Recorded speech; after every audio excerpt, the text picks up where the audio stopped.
తండ్రి మీ ఉన్నతమైన ఘనమైన నామానికి వందనాలు నాయన.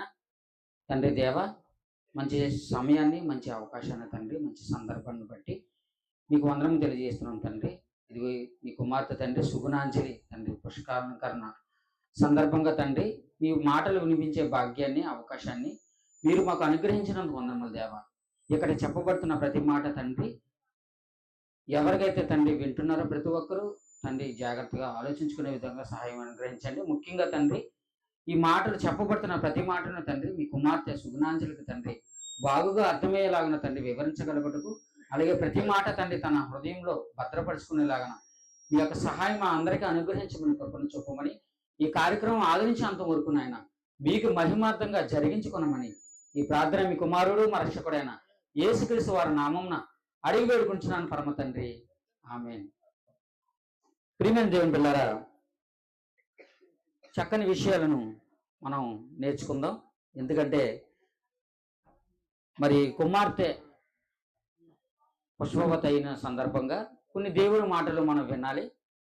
కొన్నే కాదు, నిజం చెప్పాలంటే ఈ అవకాశం, ఈ పరిస్థితి, ఈ యొక్క ఆరోగ్యం, ఈ యొక్క ఎదుగుదల ఇవన్నీ కూడా దేవుడు మన జీవితంలో మనకు అనుగ్రహించినవి. వీటిని మనం ఎప్పుడూ మర్చిపోకూడదండి. ఎందుకంటే ఈ జీవితం చాలా విలువైనది. ఈ జీవితం ఇచ్చినవాడు పరలోకమందున్న దేవుడు. ఆ దేవునికి మనం జ్ఞాపకం చేసుకోవాలి, ఆ దేవుని మనం ఆరాధించాలి, ఆ దేవుణ్ణి మన యొక్క జీవితంలో కలిగి ఉండాలి. ప్రియమైన దేవుని పిల్లారా, మంచి విషయాలు చాలా తక్కువ సమయం చెప్తాను, ఎందుకంటే సమయం చాలా అయిపోయింది కాబట్టి కొన్ని నిమిషాలు నేను చెప్తాను. వినబడుతున్నా చెప్పబడుతున్నా మీరు వింటున్న ప్రతి మాటను కూడా అందరూ జాగ్రత్తగా వినండి. కొన్ని విషయాలు నేర్చుకుందాం. ప్రియులారా, ఈ ప్రపంచంలో స్త్రీ పురుషులు అనేవారు ఈ భూమి మీద ఆదాం అవ్వాలనే ఒక మంచి కార్యక్రమాల ద్వారా ఆ ఇద్దరు నరుల ద్వారా భూమి మీద ఏమండి ప్రారంభ మనుషులుగా మనకు కనబడుతున్నారు. అయితే వారి నుండి దేవుడు అనేక మంది పిల్లలను, అనేక మంది మనుషులను భూమి మీదకు రప్పించి భూమిని నిండించి అభివృద్ధి పొందించి ఈ భూమి మీద మీరు హ్యాపీగా ఉంటూ ఆనందంగా ఉంటూ నా కోసం బ్రతకమని తండ్రి అయిన దేవుడు మనందరికీ తెలియజేశాడు. అయితే పుడుతున్న ప్రతి మనిషి, భూమి మీద పుట్టుకొస్తున్న ప్రతి మనిషి కూడా తమ జీవితం యొక్క పరమార్థం ప్రతి మనిషికి అర్థం కాలేదని మనం తెలుసుకోవాలి. ఎందుకంటే ఏ మనిషికి కూడా ఈ జీవితాన్ని దేవుడు ఇచ్చాడన్న సంగతి తెలియలేదండి. అందరూ ఏమనుకున్నారంటే మా తల్లిదండ్రుల వల్ల మేము పుట్టాము, మా తల్లిదండ్రుల వల్ల మేము కలిగాము అని అనుకుంటారు. అది కొంతవరకు కరెక్టే అయినా సరే, నిజానికి చెప్పాలంటే మీరు ఈ భూమి మీదకి రావడానికి ప్రధానమైన కారణం పరలోకమందున్న దేవుడు. ప్రియులారా, ఆ దేవుని కోసం మనుషులకు తెలియక, తమ జీవిత పరమార్థం తెలియక అనేక మంది అర్ధాంతరంగా తమ జీవితాలని నాశనం చేసుకుంటున్న వారు, తమ జీవితాలని దూరం చేసుకుంటున్నవారు అనేక మంది మనకు సమాజంలో కనబడుతున్నారు. ముఖ్యంగా మనం మాట్లాడుకుంటే ఇదిగో యవన కాలంలో ఉన్నవారు, యవనస్తులుగా ఉన్నవారు, యవన పురుషులుగా ఉన్నవారు, స్త్రీలుగా ఉన్నవారు ఏమండి తమ జీవితాలను వెంటనే కొద్ది కాలంలోనే ఏమండి కుటుంబానికి ఉపయోగపడక, సమాజానికి ఉపయోగపడక, వారి జీవితం వారికి అర్థం కాక అర్ధాంతరంగా ముగించుకునే వారు మనకు కనబడుతున్నారు.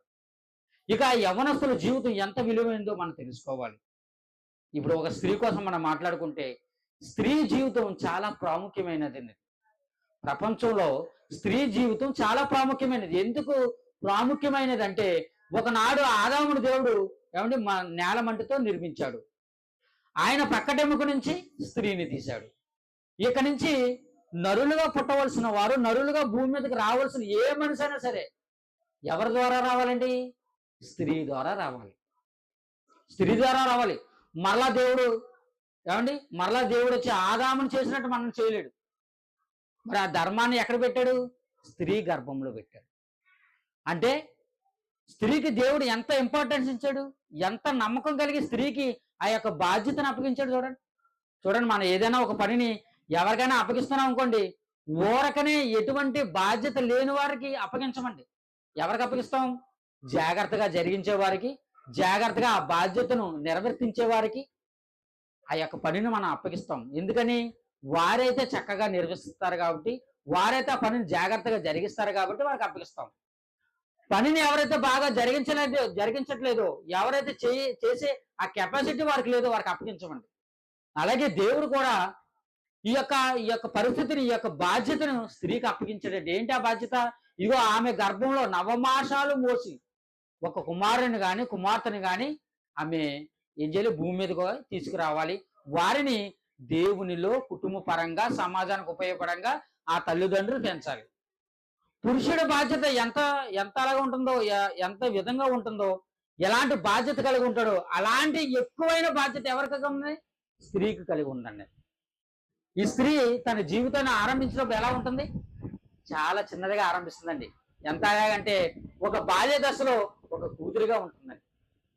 ఒక యవ్వన కాలానికి వచ్చేసరికి ఒక యవ్వనస్తురాలిగా ఉంటుంది, యవ్వన స్త్రీగా ఉంటుంది సమాజంలో. ఏమండి? ఇక నడి వయసుకు వచ్చేసరికి, వివాహ సమయానికి వచ్చేసరికి ఒక భార్యగా ఒక పురుషుడికి సమాజంలో మనకు కనబడుతుంది.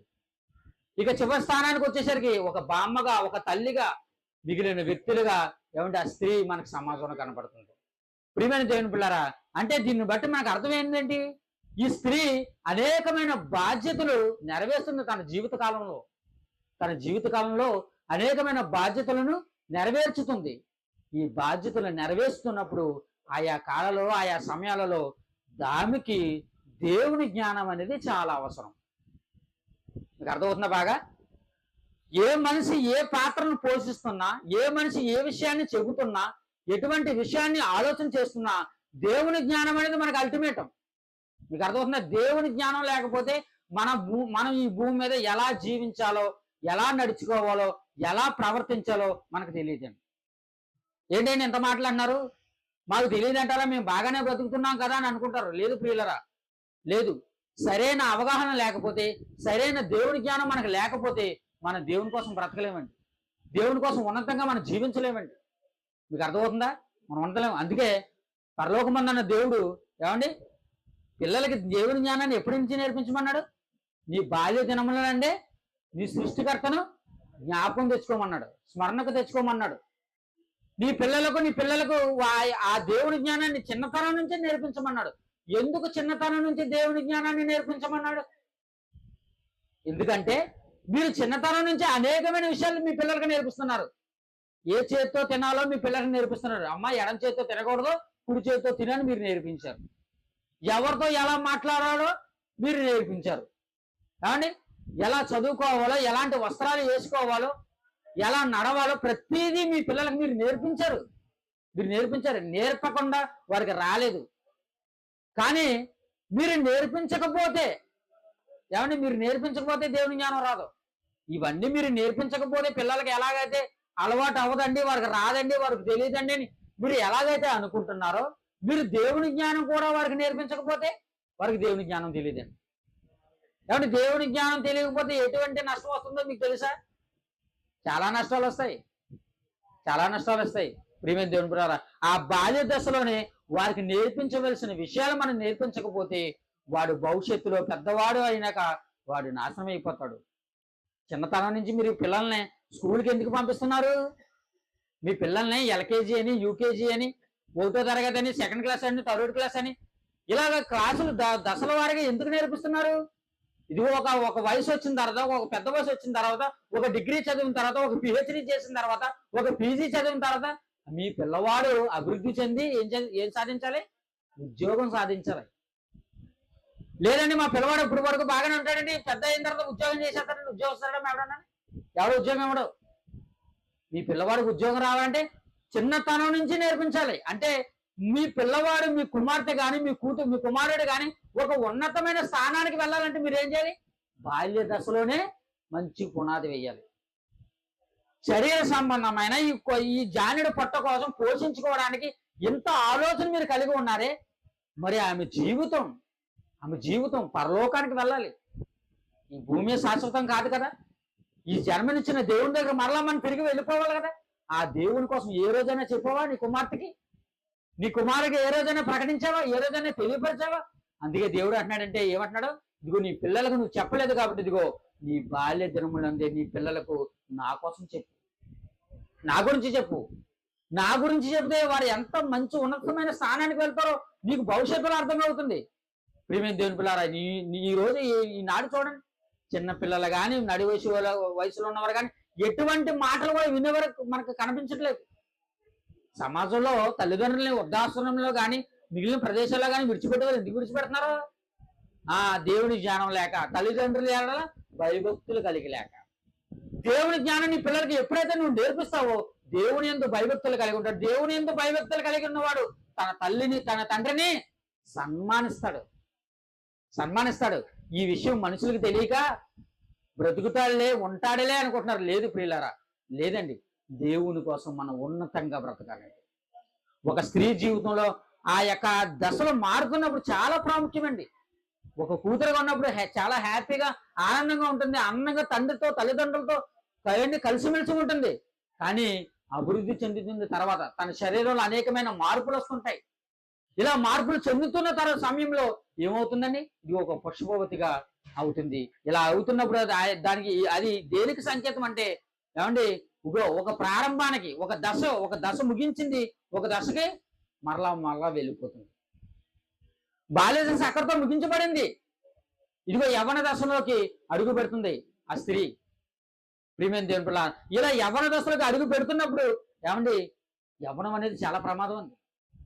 యవ్వన దశలోకి వచ్చిన తర్వాత యవ్వన దశలో చాలా జాగ్రత్తగా ఉండాలి, చాలా అనుకువగా ఉండాలి, చాలా మెలకుగా ఉండాలి, చాలా జాగ్రత్తగా ఉండాలి. మాటల్లో కానీ, ప్రవర్తనలో కానీ, అండ్ చూపుల్లో కానీ ప్రతి విషయంలో జాగ్రత్త కలిగి ఉండాలి. ఈ జాగ్రత్త ఎలాగ వస్తుందంటే నీవు నేను చెప్తే రాదు.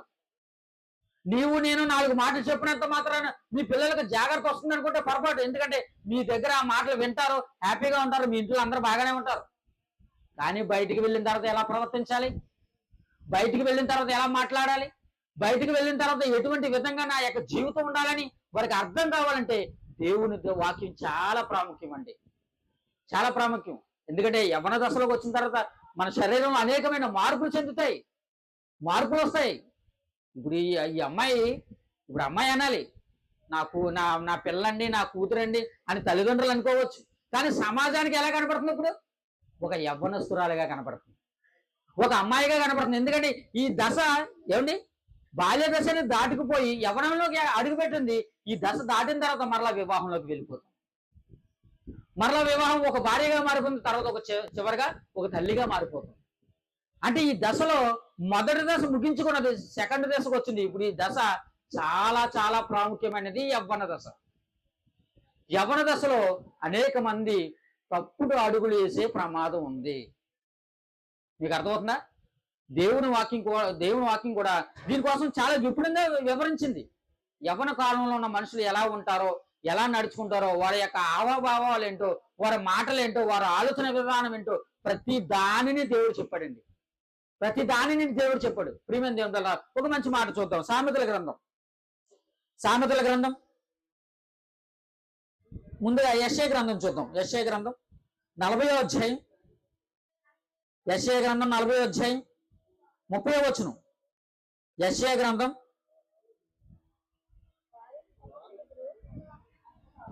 40వ అధ్యాయం 30వ వచనం.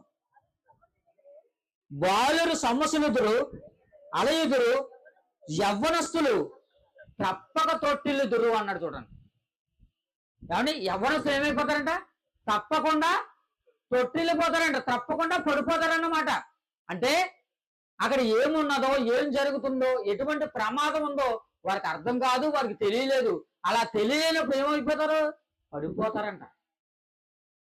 అది వ్యామోహంలో పడిపోతారా, ధనంలో పడిపోతారా, శరీర సంబంధమైన కోరికల్లో పడిపోతారా, లేదా భయంకరమైన ఆలోచన విధానంలో పడిపోతారా, లేదా సమాజానికి భయంకరమైన పరిస్థితుల్లో పడిపోతారా? ఏ విషయంలో పడిపోయినట్టే. అందుకే యవ్వన కాలంలో ఉన్నవారు ఏమైపోతారంట? తప్పక తొట్టిల్లుదురు అన్నాడు. చూడండి, తప్పక తొట్టిల్లుదురు. ఇలా తొట్టిల్లు పోయిన వారే మనకి సమాజంలో అనేక మంది కనబడుతున్నారు. చూడండి, మనకి ఈ సమాజంలో యవ్వన కాలంలో తొట్టిల్లు పోయిన వారే, యవ్వన కాలంలో పడిపోయిన వారే ఏమన్నా సిగరెట్ కాల్చేస్తున్నాడు. సిగరెట్ ఎందుకు కాల్స్తున్నాడు? యవ్వనంలో ఏమైపోయాడు? అతను తొట్టిల్లాడు, పడిపోయాడు. బాల్య దశలో సిగరెట్ కాల్చలేదు, బాల్యం నుంచి యవ్వనంలోకి వచ్చిన తర్వాత సిగరెట్ కాల్చడానికి ఎందుకు అతను పురికొల్పబడ్డాడంటే అతను పడిపోయాడు. ఒక మందుకు కానీ, ఒక సిగరెట్కి కానీ, లేదంటే భయంకరమైన బానిసమైన ఏదైనా అలవాట్లకి అతను వెళ్ళిపోతున్నాడంటే తొట్టిల్లు పోలేని మనం అర్థం చేసుకోవాలి దేవుని వాక్యాన్ని బట్టి. అలాగే స్త్రీలు కూడా ఈ మధ్యన స్త్రీలు కూడా స్త్రీలు కూడా సిగరెట్లు కాల్చేస్తున్నారు, మందు కొట్టేస్తున్నారు. ఏమండి రకరమైన వ్యామోహంలో పడిపోయి ఏమండి చేయరైన భయంకరమైన కార్యక్రమాల్లో వెళ్ళిపోతున్నారు. ఆ చివరికి ఎలాంటి పరిస్థితి యవ్వన స్త్రీలు మారిపోయారంటే ఏమండి తన తల్లిదండ్రులను కూడా చంపడానికి వెనకాడతలేదండి. చంపడానికి వెనకాడట్లేదు. అమ్మా నువ్వు పలానా పురుషుడితో మాట్లాడకూడదు, మగవాళ్ళతో మగ పురుషులతో నువ్వు మాట్లాడకూడదమ్మా, జాగ్రత్త కలిగి ఉండమ్మా అని తన తల్లి చెప్పినందుకు తన తల్లి మీద కక్ష పెంచుకుని ఏమండి ఒక చున్నితో ఉరివేసి చంపేసిందండి కూతురు. మెడకు ఉరేసి బిగించేసి ఏమండి తల్లిని చంపేసిందండి. ఎందుకు ఆ కూతురు అలా చేసింది? యవ్వన కాలంలో ఏమైపోయింది? ఆ స్త్రీ తొట్టిల్లిపోయింది, పడిపోయిందన్నమాట. దేవుని జ్ఞానం మనుషులకు లేకపోతే యవ్వన కాలమైనా, బాల్య దశ అయినా, నడి వయసు అయినా, ముసలితనమైనా, ఏ వయసులో అయినా సరే మనం ఏమవుతాం? దేవునికి దూరం అయిపోతాం. ప్రియమైన దేవుని వల్ల ఈ యవ్వన కాలంలో కోరికలు అనేకములుగా కలుగుతాయి. శరీర కోరికలు కలుగుతుంటాయి, శరీర ఆలోచనలు బాగోవు, ప్రతి విషయంలో మన యొక్క ఆలోచన విధానం సరిగా ఉండదు. చూడండి, వెంటనే స్త్రీలైన వారు అప్పటి వరకు తల్లిదండ్రుల దగ్గర ఉన్నవారు తల్లిదండ్రుల ప్రేమను మర్చిపోయి వేరేవాడు ఎవరో ప్రేమని స్వీకరించగలుగుతున్నారండి. ఎందుకు స్వీకరించగలుగుతున్నారు? తప్పటి అడిగి వేస్తున్నారు. దేవుని జ్ఞానం లేక, తల్లిదండ్రుల ప్రేమ అర్థం కాక. ప్రియమైన దేవుని పిల్లలు ఆలోచించారా? అంటే యవ్వన దశ ఎంత విలువైనదో దేవుడు చెప్తున్నాడు. ఆ సమయంలో మీరు పడిపోతారు. ఇలా పడిపోతున్న వారు తిరిగి నిలబడాలంటే, దేవునిలో మీరు నిలబడాలంటే, సమాజానికి కుటుంబానికి మీరు ఉపయోగపడాలంటే దేవుని వాక్యం మీకు చాలా ఉపయోగపడుతుంది. దేవుని వాక్యం చాలా ప్రాముఖ్యం మీకు అని చెప్తున్నాడు. చూడండి సామెతల గ్రంథం, ఇదే సామెతల గ్రంథం, కీర్తన గ్రంథం చూద్దాం. కీర్తన గ్రంథం 119వ అధ్యాయం, కీర్తన గ్రంథం 119వ అధ్యాయం, కీర్తన గ్రంథం 119వ అధ్యాయం 9వ వచనం. కీర్తన గ్రంథం 119వ అధ్యాయం 9వ వచనం. యవనస్తులు దేని చేత తమ నరకను శుద్ధిపరుచుకుందరు? నీ వాక్యమును బట్టి దానిని జాగ్రత్తగా చూచుకునే చేతనే కదా. మీకు అర్థమవుతుందా? యవనస్తులైన వారు, యవనంలోకి అడుగు పెడుతున్న వారు ఒకవేళ తొట్టిల్లిపోతే, ఏదైనా చేయడానికి ఒక భయంకరమైన కార్యక్రమంలోకి వెళ్ళిపోతే వారు దేని చేత తమ నడకను శుద్ధిపరుచుకుంటారంట? దేని చేత తమ నడకను ఏమైనా బాగుపరుచుకుంటారంట? నీ వాక్యం చేతను బట్టినే కదా అంటున్నాడు. చూడండి, అంటే దేవుని వాక్యాన్ని బట్టి మన నడవడిక, మన ప్రవర్తన, మన మాట తీరు ఇవన్నీ మారతాయంటే మారతాయి.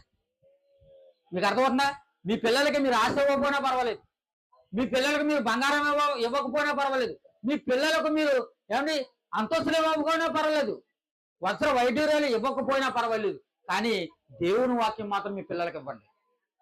మంచి మాటలు మీ పిల్లలకి నేర్పించండి. దేవుని యందు భయభక్తులు కలిగిన స్త్రీగా ఉండేలాగా మీ పిల్లల్ని మీరు దేవుని పెంచండి. మీకు అర్థమవుతుందా? మీ పిల్లలకు మంచి లక్షణాలు కలిగి ఉండే ఒక స్త్రీగా సమాజంలో మీ పిల్లల్ని మీరు పెంచాలన్నమాట. స్త్రీ అయినా పురుషుడైనా. మనకి స్త్రీ కోసం మాట్లాడుకున్న స్త్రీగా ఉన్నవారు ఈ విషయంలో చాలా అలంకరణ, మంచి అలంకరణ కలిగి ఉండాలి. యవ్వన కాలంలో ఉన్నవారు తప్పుడు అడుగుల్లోకి వెళ్ళిపోకూడదు. ఒకవేళ మీరు పడిపోతున్నా అంటే దేవుని వాక్యం దగ్గరికి రావాలి, దేవుని వాక్యాన్ని మీ మనసులో ఉంచుకోవాలి. వాక్యం ద్వారా మన యొక్క జీవితాన్ని, మన ప్రవర్తన మనం సరి చేసుకోవాలి.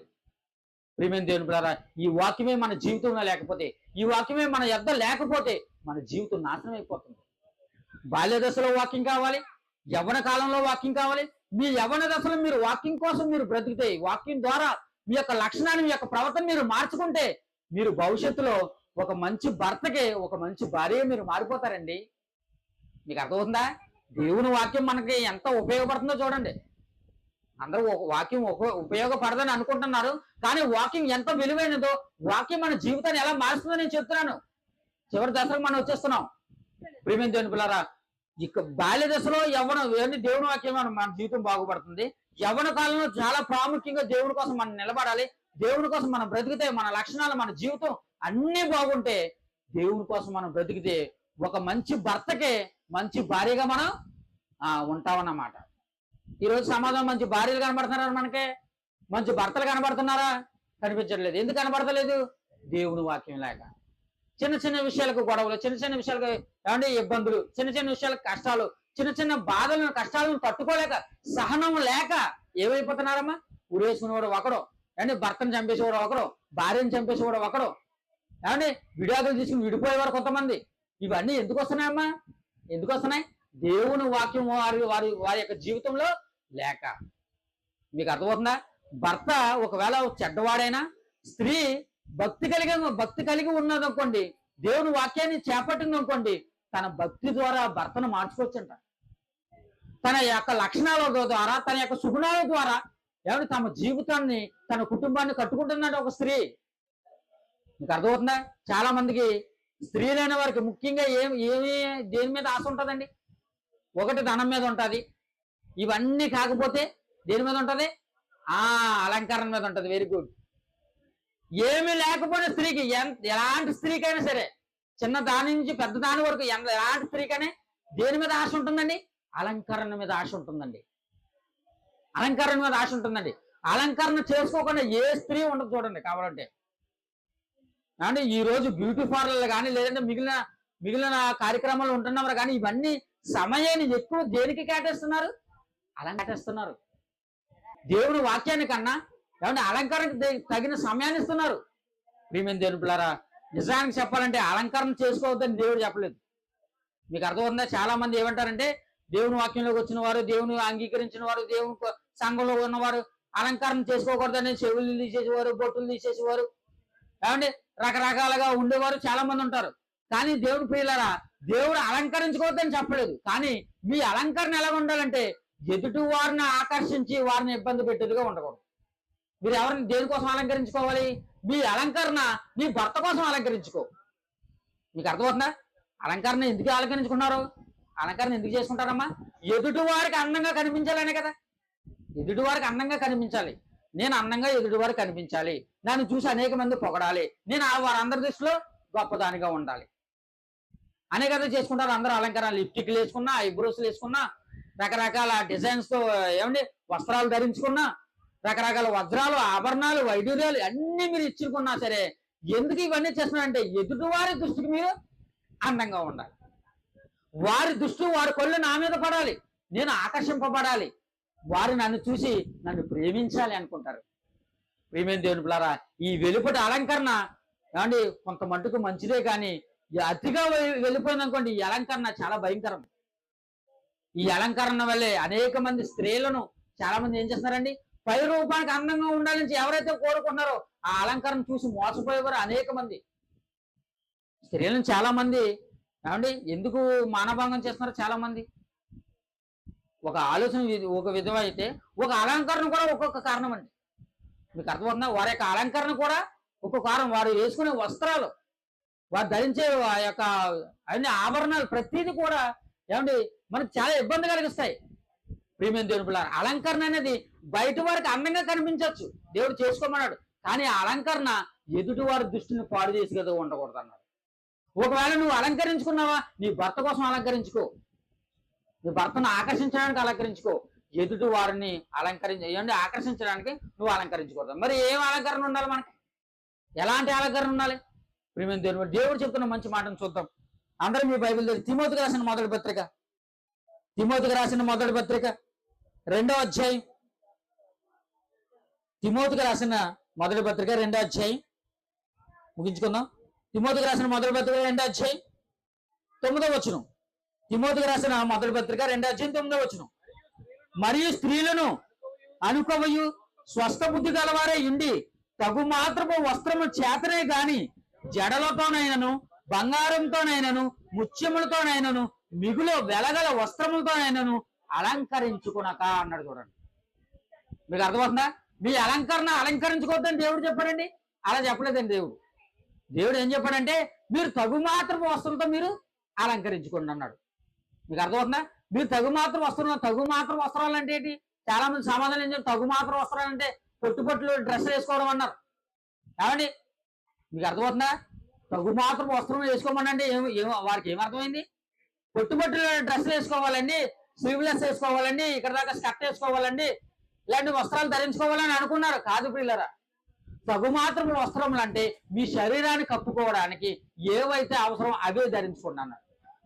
వాటికి మించి మీరు ఎక్కువ వెళ్ళిపోకండి, ఎందుకంటే వాటి చాలా ఖర్చుతో కూడుకున్నవి, చాలా ఇబ్బందికరమైనవి. ఏం చెప్తాను చదవండి మరలా. మరియు స్త్రీలను అనుకోవయ్యు స్వస్థ బుద్ధి గలవారే ఉండి తగు మాత్రపు వస్త్రముల ద్వారా మాత్రమే కాక జడలతోనైనను బంగారంతోనైనను ముత్యములతోనైనను మిగులు వెలగల వస్త్రంతోనైనను అలంకరించుకో అన్నాడు. ఏడు బంగారం పెట్టుకోవద్దన్నాడండి, వస్త్రాలు పెట్టుకోవద్దన్నాడండి, మిగులు వెలగల వస్త్రములు పెట్టుకోవద్దన్నాడని దేవుడు చెప్పట్లేదు. అవి వాటిని మాత్రమే అలంకరించుకున్నాక ఇంకేం చెప్తున్నా చూడండి. దైవ భక్తి గలవారమని చెప్పుకుని స్త్రీలకు తగినట్టుగా సత్క్రియల చేత తమ్మును తాము అలంకరించుకునవాలని అన్నాడు. మీ అలంకరణ ఏమంటే పై రూపమైన అలంకరణ దేనికోసం అలంకరించుకోవాలి? మీ భర్తను ఆకర్షించుకోవడానికి, మీ ఇద్దరు బాండింగ్ బాగుండడానికి అలంకరించుకోండి. ఎదుటి వారిని పాడు చేయడానికి మీ అలంకరణ ఉండకూడదు. మీకు అర్థమవుతుందా? దేవుడు అలాగే అలంకరించుకో. ఒకవేళ మీ ఇంకా బాగా రెడీ అవ్వాలనుకుంటారా, తగు మాత్రం వస్తుందో మీరు రెడీ అవ్వండి. కానీ మీ సమయాన్ని జడలు అల్లుకోవడం అంటే మామూలుగా జడ వేసుకున్న కొంతమంది ఏమంటే జడల్లో కూడా చాలా రకాలు ఉన్నాయి. మామూలుగా చాలా మంది ఏం చేస్తారండి, చక్కగా హెయిర్ పెట్టుకుని చిన్న క్లిప్ వేసుకుంటారు, అది కూడా జడే. మరి కొంతమంది చేస్తారు దెయ్యంలాగా ఇలా జుట్టు ఎరబోసుకుంటారు. మరి ఎందుకు చేస్తారో అర్థమవుతుంది. అదేంటి, ఎదుటి వారు చూపు నీ మీద పడాలని. ఇటువంటి అలంకరణ మనకు వద్దు. మరి కొంతమంది ఏమంటే పాములు ఏమంటారు, నూడిల్స్ చేసుకుంటారు కదా, నూడిల్స్. ఆ నూడిల్స్ ఎలా ఉంటారు అలా అల్లుకుంటారు అని జడలు. మరి కొంతమంది ఒకే తల మీద 4-5 జడలు, ఇటు జడ ఒక 5-6 రకాల జడలు వేస్తారు, 5-6 డిజైన్లు వేస్తారు. అంటే వారి తల మీద ఏముంటది అనమాట, రకరకాల డిజైన్లు ఉంటాయన్నమాట. ఇవన్నీ చేయడం 5 నిమిషాలు అయిపోతుందమ్మా. 5 నిమిషాలు అవ్వదు. ఎంత టైం పడుతుంది? 2-3 గంటలు పడుతుంది. మీ దేవుడు మీకు ఇచ్చిన సమయాన్ని కేవలం మీరు జడలు అల్లుకోవడానికి ఉపయోగించొద్దు అని దేవుడు చెప్తున్నాడు. అదే చెప్తున్నాడు, ఇలాంటి అలంకరణ కోసం మీరు ఎక్కువ సమయాన్ని ఉపయోగించగా భక్తిగల స్త్రీలకు తగినట్టుగా మీరు ఏం చేయాలి అంటున్నాడు. సత్క్రియల చేత తమ్మును తాము అలంకరించుకునవులని అన్నాడు కూడా. మీ అలంకరణ ఎలా ఉండాలంటే జడలతోనూ బంగారాలతోనూ వీటికే మీరు ప్రిఫరెన్స్ ఇవ్వకుండా సత్క్రియలనే క్రియల చేత మిమ్మల్ని మీరు అలంకరించుకోవాలి. సత్క్రియలనే అలంకరణ అంటే ఏంటి మీకు అర్థమవుతుందా? సత్క్రియలనే అలంకరణ అన్నాడు. సత్క్రియలనే అలంకరణ అంటే ఏంటమ్మా? మీ మాట ఒక అలంకరణ మీకు, మీ చూపు ఒక అలంకరణ మీకు, మీ కనికరం మీకు ఒక అలంకరణ, మీ యొక్క దయగల మనసు ఒక అలంకరణ, మీ భర్త దగ్గర లోబడి ఉండడం ఒక అలంకరణ, ఎదుటి వారితో సమాధానం కలిగి మాట్లాడడం ఒక అలంకరణ. మీకు అర్థమవుతుందా? ఇలాంటి అలంకరణ మిమ్మల్ని ఏం చేస్తుందంట, సమాజంలో మిమ్మల్ని హెచ్చిస్తుంది, సమాజంలో మిమ్మల్ని గొప్పవారుగా నిలబడుతుంది. ఏమండి మీరు చూడండి, నేను ఇన్ని బంగారాలు వజ్రాలు పెట్టుకున్నానండి, వజ్ర వైడ్యూరాలు తగిలించుకున్నానండి, చక్కగా జడలు అల్లుకున్నానండి, మంచి ఏమండి విలువ కలిగిన ఒక 10,000 రూపాయలు చీర కట్టుకున్నానండి, కానీ నా నోటి మాట బాగోలేదండి. ఏమంటారు సమాజంలో నన్ను? ఇది పెద్ద పనికిమాలిది అంటారు, ఇది పెద్ద వదరబోదు అంటారు. చూసారా? మీరు వెలుపడి అలంకరణ ఎలా ఉంది? చాలా బాగుంది, గొప్పగా ఉంది. ఆ వస్త్రాన్ని ఆభరణాలన్నీ చూస్తే 10 లక్షల రూపాయలు విలువ చేస్తుంది. కానీ నీ మాట బాగోలేదు. చూసావా? ఈ మాట 10 లక్షల రూపాయలు కొనిపెట్టిన తెచ్చుకుంటావా? తెచ్చుకోలేవు. దేవుని వాక్యం ఎంత గొప్పదో చూడండి. వెలుపడి అలంకరణ మీకు అలంకారంగా ఉండొద్దు అన్నాడు. అలంకారంగా ఉంటుంది పెట్టుకోవద్దనా? కాదు, తగు మాత్రం పెట్టుకోమన్నాడు. తగు మాత్రం పెట్టుకోండి, చక్కగా ఉండండి. మీరు ఎక్కువగా అలంకరించుకోండి, మీ భర్త కోసం అలంకరించుకోండి. ఎందుకంటే అతని చూపు వేరే వాళ్ళ మీదకి వెళ్లకుండా అతని చూపు మీ మీద ఉండేలాగా ఏం చేయాలి? మీరు మీ భర్త ముందు మీరు అలంకరించుకోండి. చాలా మంది ఏం చేస్తారు, భర్త ముందు అలంకరించుకోరు. ఇంటికాడ ఏం చేస్తారు, ఈ మధ్యలో నైటీ వచ్చింది, ఏం చేస్తారు? ఆ నైటీతో పొద్దు నుంచి సాయంత్రం దాకా నైటీయే, ఉదయం లేచిన తర్వాత నుంచి రాత్రి పడుకునేంత వరకు నైటీయే. ఈ నైటీ 3 రోజులు 4 రోజులు 10 రోజులు ఎన్ని రోజులు అయినా 2-3 నైటీలు ఉంటాయి, పిప్పు చేసేస్తుంది. ఈ నైటీస్ అత్తమాటు మీరు తిరుగుతావు. మీ భర్త ఏం చేస్తాడు, ఈ రోజు ఇక్కడి నుంచి వేరే పక్షంకి వెళ్తాడు, అక్కడ ఒక స్త్రీ అందంగా రెడీ అవుతుంది, చక్కగా ఆభరణాలు పెట్టుకుంటది. ఇప్పుడు ఏమనుకుంటాడు, అబ్బా మా భార్యగానే ఈవిడ ఎలా ఉన్నది, చాలా అందంగా ఉందిరా అనిపిస్తుంది. మీకు అర్థమవుతుందా? అంటే నీ భర్త చూపు ఆవిడ మీదకి వెళ్ళడానికి కారణం ఏంటి? నువ్వు అందంగా రెడీ అవ్వవు నీ భర్త కోసం, ఏ రోజు రెడీ అవ్వవు. బీరువాలో మాత్రం ఎంత సర్దుతావు. ఏంటది? డ్రెస్సులో బీరువాలో ఎంత సర్దుతావు. ఆ బీరువాలు నిన్న మన బట్టలే ఉంటాయి. భర్తకు మాత్రం చిన్న టొంకు పెట్టి ఉంటుంది, భార్యకి మాత్రం ఏముంటది, పెద్ద బీరువా ఉంటుంది తలగా. ఈ బట్టలన్నీ వేసుకోదు, ఏముంటది, చిరుగుపోయిన నైటీలు 4 నైటీలు ఉంటాయి. ఆ నైటీలు వేసుకుని లింగ్ మన ముందు తిరుగుతారు అనమాట. మీకు అర్థమవుతుందా? దానితోనే వెలుపట అలంకరణ చూపించుకోలేకపోతున్నారు. చూడండి ప్రియమైన దేవుని పిల్లలు, ఆలోచించండి. అంటే మన జీవితంలో లోనున్న అలంకరణ ఎంత ఆవశ్యకమో, లోనున్న అలంకరణ ఎంత ఏమంటే అవసరమో దేవుడు చెప్తున్నాడు. చూడండి దేవుడు వాక్యం ద్వారా మీకు అర్థమవుతుందా? వెలుపటి అలంకరణ తగు మాత్రంగా ఉండాలి, లోనున్న అలంకరణ అనగా మీ మాట తీరు కానీ, మీ ప్రవర్తన కానీ, మీ చూపులు కానీ ఇవన్నీ కూడా దేవుని దృష్టికి మిగులు విలువైనదిగా ఉంటుందంట. ఇలాంటి అలంకరణ మన జీవితంలో ఉండాలి. ఈ అమ్మాయి పేరు సుగుణాంజలి. సుగుణాంజలి ఒక మంచి పేరు. ఆ పేరుకి అర్థం ఏంటో తెలుసా? మంచి లక్షణాలు కలిగిన ఒక అమ్మాయి, ఒక స్త్రీ అన్నమాట. వారి తల్లిదండ్రులకి సరేనా ఏమండి, నాకు తెలుసు, మా ఫ్రెండే నా ఫ్రెండే, నా చిన్నతనం నుంచి తెలుసు, నాతో పాటు చదువుకున్నాడు. వారి యొక్క పరిస్థితిని నేను చూసినప్పుడు లేదు, నిజంగా వారి యొక్క పరిస్థితులు బట్టి, వారి ఆరోగ్య పరిస్థితులు బట్టి సరైన వారి దగ్గర ధనం లేదు. కానీ ఆ స్త్రీని, ఆ అమ్మాయిని చూసినప్పుడు, ఆ పిల్లని చూసినప్పుడు చక్కగా మాట్లాడుతుంది, అందంగా పెద్దవారిని గౌరవిస్తుందండి, చక్కగా నానమ్మ, చిన్నమ్మ, పెద్దమ్మని మాట్లాడుతుంది. ఆ మాట తీరి ఎంత మంచిదో చూడండి. మీకు అర్థమవుతుందా? ఆ మాటను బట్టి ఆ స్త్రీని ఎంత గౌరవిస్తారో చూడండి. ఈ రోజు ఏమండి ఆ లక్షణాల విలువ ఈ రోజు తెలియకపోవచ్చు. ఈ రోజు లక్షణాల విలువ మీ వెలుపటి ఏమండి వెలుపటి అలంకారం, లోనున్న అలంకారం ఎవరికి సమాజంలో తెలియకపోవచ్చు, ఎవరు గుర్తించలేకపోవచ్చు. కానీ దేవుడు గుర్తిస్తాడు. దేవుడు ఒక్కసారి మన లక్షణాలు, మన యొక్క మనసు బాగుందని చూస్తే, నువ్వు కాదన్నా, నీ దగ్గర ధనం లేకపోయినా, నీ దగ్గర ఇబ్బందులున్నా, నీ దగ్గర కష్టాలున్నా, మంచి భర్తను దేవుడు నీ కోసం వెతికి పెడతాడు. నువ్వు 1000 రూపాయలు, 1,00,000 రూపాయలు ఇవ్వక్కర్లేదు. నీ కూతురికి, మీ పిల్లలకి మంచి సుగుణాలు మీరు నేర్పించండి. భర్త ఎత్తుకుంటూ వస్తాడు కూతుర్ని, భార్యని ఎత్తుకుంటూ వస్తాడు భర్త. మీకు అర్థమవుతుందా? రెబ్కాముని ఎవరు ఎత్తుకుంటూ వచ్చారు? ఇస్సాకు ఎత్తుకుంటూ వచ్చాడు. మీకు అర్థమవుతుందా? అబ్రహాం కుమారుడు ఇస్సాకు ఉన్నాడు కదా, ఇస్సాకుకు భార్యను తీసుకురావడానికి రెబ్కాముని ఎక్కడికి వచ్చాడు? ఒక దేశం నుంచి మరొక దేశానికి వచ్చాడు అన్నమాట. ఒక సేవకుని పంపించాడు. అప్పుడు రెబ్కాం గారు ఏం చేస్తున్నారు? చక్కగా పాపిడి పిల్ల ఏమండి రకరకాల విలువ గల వస్త్రం ధరించుకుని, రకరకాల వడ్డానం పెట్టుకుని, బంగారం పెట్టుకుని, ఇవన్నీ పెట్టుకుని చక్కగా ఉన్నదండి. లేదండి, ఏం చేస్తుంది ఆవిడ? ఏం చేస్తుంది? గొర్రెలకి నీళ్ళు మోస్తుంది. నీకు అర్థమవుతుందా? గొర్రెలకి, తన పశువులకి ఏం చేస్తుంది?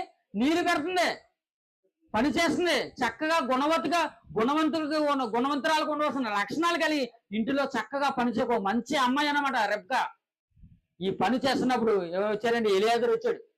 ఎలియాజరు వచ్చి, దేవా, నా యజమానుడికి కావాల్సిన స్త్రీని, ఆమె కోడలను నాకు దయచేసి కనబరచమనగానే ఇగో ఎదురుగా కనబడుతుంది ఆవిడ. అయ్యా మీరెవరు? మీకు మీ దాహానికి మంచినీళ్ళు ఇస్తాను, మీకు మీ ఒంటరికి నీళ్లు పెడతాను, ప్రతి దాన్ని నేను కలిగిస్తాను అన్నది. ఆ మంచి లక్షణాలు కలిగి అవన్నిటినీ చేసిందండి. కాబట్టి వెళ్ళగానే రెబ్కమ్మను చూసి ఏమన్నాడండి? ఇదిగో ఈమె నా కోడలు అన్నది. రెబ్కమ్మ ఏమైనా కట్నం ఇచ్చిందా? కట్నం ఇవ్వలేదు. ఎవరిచ్చారు? తిరిగి కట్నం ఎవరిచ్చారు? మీకు అర్థమవుతుందా? లాబాన్ కుమారుడు, లాబాన్ దగ్గరికి వచ్చారు కదా, రెబ్కమ్మ వచ్చారు కదా, లాబాన్ చెల్లెలు. ఈ రెబ్కమ్మకే రెబ్కమ్మ కట్నం ఇవ్వలేదు. ఎవరికే? అబ్రహాం కుమారుడు ఇస్సాకి కట్నం ఇవ్వలేదు. మీకు అర్థమవుతుందా?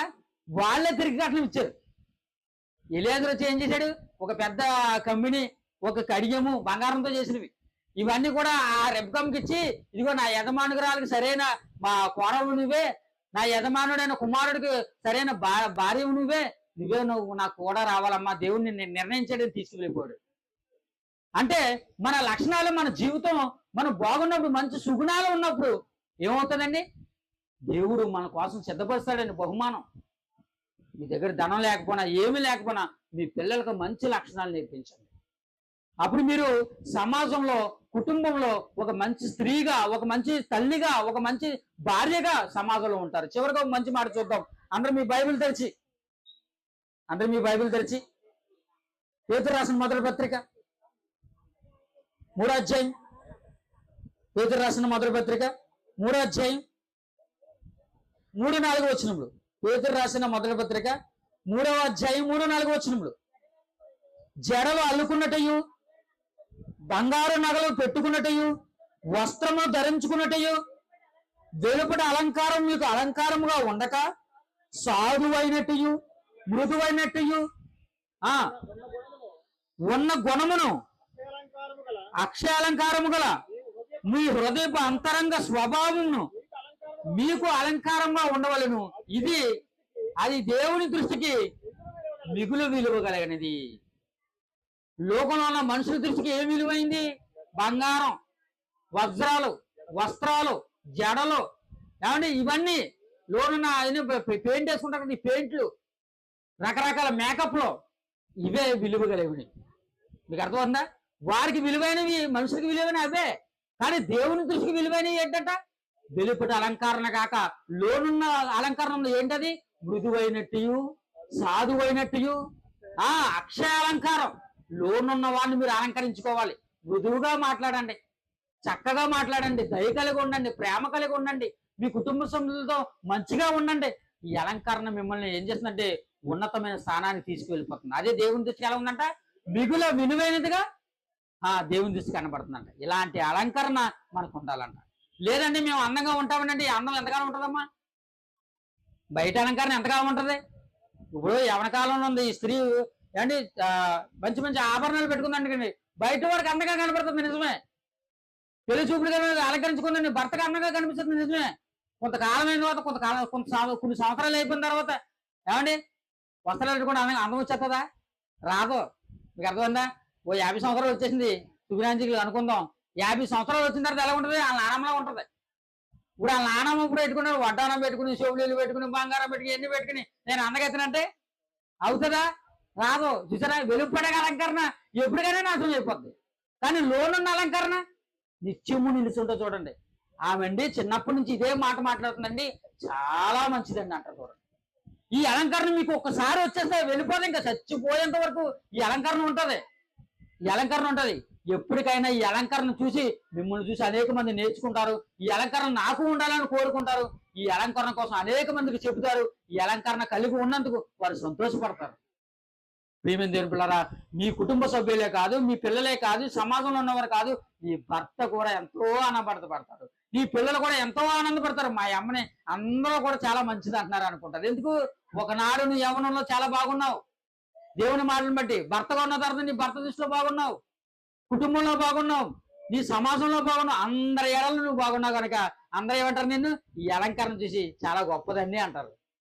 ప్రియమైన దేవుడు, లేదండి ఈ అలంకరణ కాదండి, మాకు బయట అలంకరణ కావాలని ఎవరైనా కోరుకుంటే దేవుడు ఒక మాట చెప్పాడు. ఇందాక మనం చదువుకున్న వాక్య పఠనంలో చెప్పబడిన మాట చివరిగా సామెతల గ్రంథం 31వ అధ్యాయం 30వ వచనం. సామెతల గ్రంథం 31వ అధ్యాయం 30వ వచనం. అందము మోసకరము, సౌందర్యము వ్యర్థము, యెహోవా యందు భయభక్తి కలిగిన స్త్రీ కొనియాడబడుతుంది. చూడండి, అందం మోసకరం. అందం మోసకరమే కదా. ఈ మధ్యకాలంలో ఏం జరుగుతుంది? వివాహానికి వెళ్తున్నప్పుడు చక్కగా పెయింట్ వేసేసిందంటే అమ్మగారు, 4-5 పొరలు వేసేసిందండి. వేసేస్తే చూసా పెళ్ళికొడుకు చూసి ఏమనుకున్నాడు? అబ్బా ఇంత అందగతి నాకు దొరకదు అనుకున్నాడు. వివాహం అయిపోయింది ఏమంటే ఫస్ట్ నైట్ కార్యక్రమం జరిగింది. ఉదయం లేచింది, మొహం కడుక్కోదా? మొహం కడుక్కోదా? మొహం కడుక్కున్నది. ఏమంటే స్నానం చేసింది. అన్ని చేసిన తర్వాత ఏమైంది? మొఖం నిండా గోతుకులేనంట. ముఖం అంతా ఏంటి కన్నాలేనండి ముఖం అంటుందని. ఏంటమ్మా ఈ కన్నాలన్నీ పెళ్లిలో కనపడలేదేంటి? పెళ్లిలో కనపడి ఏం వేసింది? పేడ వేసింది, 4 పొరలు పేడ అంటించింది. పేడ అంటించిన తర్వాత ఏమవుతుంది? అందంగానే కనపడుతుంది. పేడ పోయిన తర్వాత అందవిహీనంగా కనపడుతుంది అనమాట. అంటే ఈ అందం వలన స్త్రీలైనా పురుషులైనా ఎవరైనా మోసపోతారు. అందము మోసకరం అన్నాడు అందుకే సొలొమోను. ఈ మాట ఎవరు చెప్తున్నారనుకున్నారు? ఈ మాట ఎవరు రాస్తున్నారనుకున్నారు? జ్ఞాని అయినా సొలొమోను. ఈ జ్ఞానికే ఏమనిపించింది అనమాట? అందం మోసకరం. ఎందుకు మోసకరం అనిపించింది? ఇతను ఏం చేశాడంటే 1000 మంది స్త్రీలను ఏం చేసుకున్నాడు? భార్యలుగా చేసుకున్నాడు. ఎలాగా? మోహించి. మీకు అర్థమైందా? భార్యను ఎలా చేసుకున్నాడు?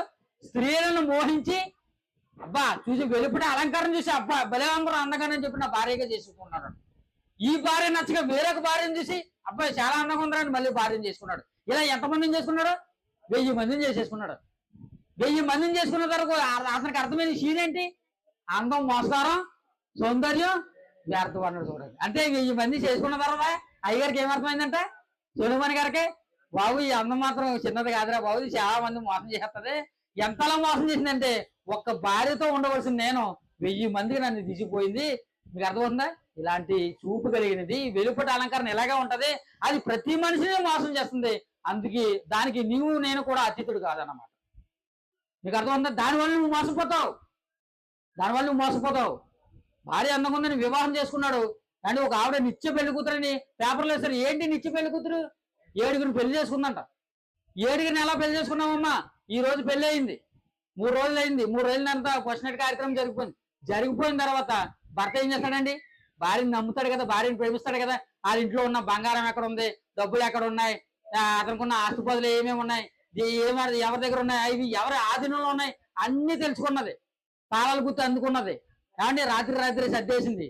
ఉదయం లేచేసరికి భర్త బంగారం అంటున్నాడు. బంగారం ఎక్కడ ఉన్నది? బంగారం పట్టుకుపోయింది. ఎక్కడ పోయింది? వెళ్ళిపోయి ఇంకొకరిని పెళ్లి చేసుకుంది. అలాగే ఎంతమందిని చేసుకుందంట? 7 చేసుకుందంట. మీకు అర్థమవుతుందా? అంటే బయట అందాన్ని చూసి అతను వివాహం చేసుకుని మోసపోయాడు. నిజానికి అక్షయ అలంకరణని ఎవరైతే చూసి వివాహం చేసుకుంటారో, స్త్రీలైతే పురుషులైతే, వారి జీవితం చాలా గొప్పగా ఉంటుంది, వారి జీవితం చాలా అందంగా ఉంటుంది, వారి జీవితం దేవుని దృష్టికి మిగులు విలువ కలిగి ఉంటుంది. అందుకే అన్నాడు, అందం మోసకరం, సౌందర్యము వ్యర్థం, యెహోవా యందు భయభక్తులు కలిగే స్త్రీ కొనియాడబడుతుంది. ఎవరి దగ్గర కొనియాడబడుతుంది? గౌరుని యొద్ద కొనిపడుతుంది. ఆ స్త్రీగా మీరు ఉండాలంటే, మీరు కూడా పొగడబడాలంటే దేవుని చేత, దేవుని దృష్టికి మిగులు విలువైన ఏమండి ఆ అలంకరణ మీరు ధరించుకోండి. ఆ లక్షణాలు మీరు కలగండి. ముఖ్యంగా ఏమండి మరి సుగుణాంజలి జాగ్రత్తగా ఉండాలి. అర్థమవుతుందా? ప్రతి విషయాన్ని కూడా తల్లిదండ్రులు అయిన వారు కూడా దేవుని వాక్యాన్ని మీ పిల్లలకి నేర్పించండి. దేవుని వాక్యాన్ని మీ పిల్లలకి చెప్పండి. వారిని దేవునిలో మీరు బాగుగా వారిని నిలబెట్టండి. అప్పుడు మీ కూతురు ఒక యవనస్తురాలుగా తన జీవితాన్ని మంచిగా సమాజంలో చూపిస్తుంది. ఒక మంచి భార్యగా కూడా సమాజంలో మనకే కనబడుతుంది. ఒక తల్లిగా ఉంటుంది. తమ పిల్లలకి దానిని నేర్పిస్తున్నాను అన్నమాట.